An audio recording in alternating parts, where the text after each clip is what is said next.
Hey, welcome to Behind the Beet. Today we're going over Sylvester's You Make Me Feel Mighty Real. Let's check it out.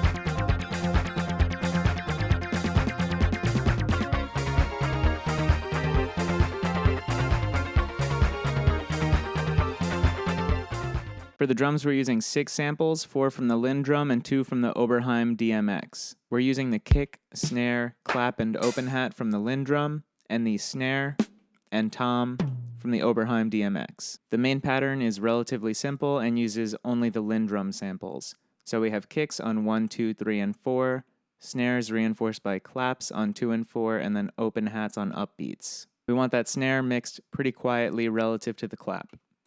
For the upbeats of 2 and 4, you want the decay to kind of close a little bit. So here's what that sounds like. Notice that every other open hat is shorter. For the drum fills, it's primarily 16th notes, and I'm using the DMX snare and tom. Here's what the first fill sounds like. That one's pretty simple, just 16th notes on the snare. Here's a second fill. 16th notes, but this time some of those snares are replaced by toms. This performance is divided into 3 sections, the pre-chorus, the chorus, and the verse. We begin in the pre-chorus. Here we have the basic drum pattern and 2 synth parts. The first part from the sub 37 is just an F played in 16th notes. That patch is just a sawtooth going through a filter with very high resonance and very high envelope modulation. The envelope has 0 sustain and a quick decay, so there's kind of a downward swoop. The second patch is the bass patch. It's a sawtooth, a square wave, and then another square wave an octave below. Here we also have envelope modulation of the filter with 0 sustain and quick decay, but the amount is less extreme. That's just playing octaves of F, but at the end of the pattern, it plays an E flat and an A flat as a sort of turnaround. And then here's that entire section.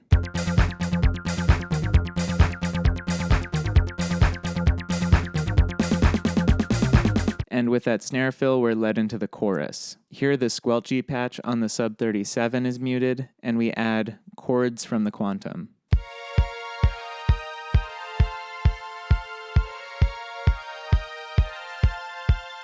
This is just a saw and a square with pulse width modulation being played through a chorus with some reverb. For the amp envelope, slow attack, slow decay, slow release, high sustain. On its own, it seems to be playing a B flat minor, followed by an E flat major, and then an F. But once we add in the bass to that, we realize that it's a D flat major 7, an E flat major, and then an F. Here's what that sounds like together.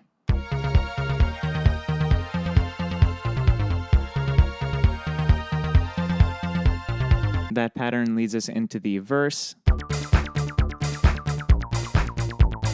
The drum pattern remains the same, but the pad disappears, the squelchy sound on the sub 37 comes back, and the bass changes its pattern. Whereas previously we were mixing chords from F minor with an F major, here we're clearly in D minor. The sub 37, as before, plays 16th notes, but here it's D, B flat, A. The bass patch mirrors this pattern, but in 16th note octaves. So here's what the entire thing sounds like together.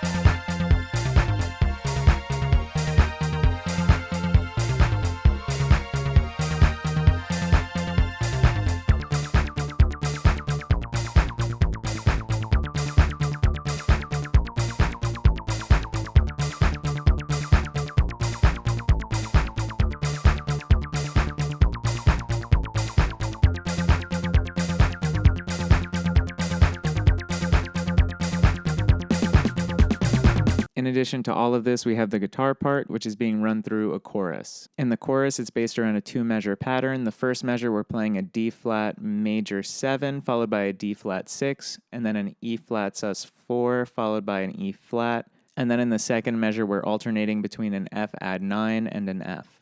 And then in the verse, we're playing around with a D minor, a B flat major, and then an A7. The difficulty in this guitar part mostly comes from the 16th note strumming pattern. It's very fast and it's easy to go off tempo or get kind of sloppy with the left hand muting. This is definitely one of those guitar parts where you want to start practicing at a slower tempo and then work your way up to full speed. But with that, you have everything you need to recreate Sylvester's You Make Me Feel Mighty Real.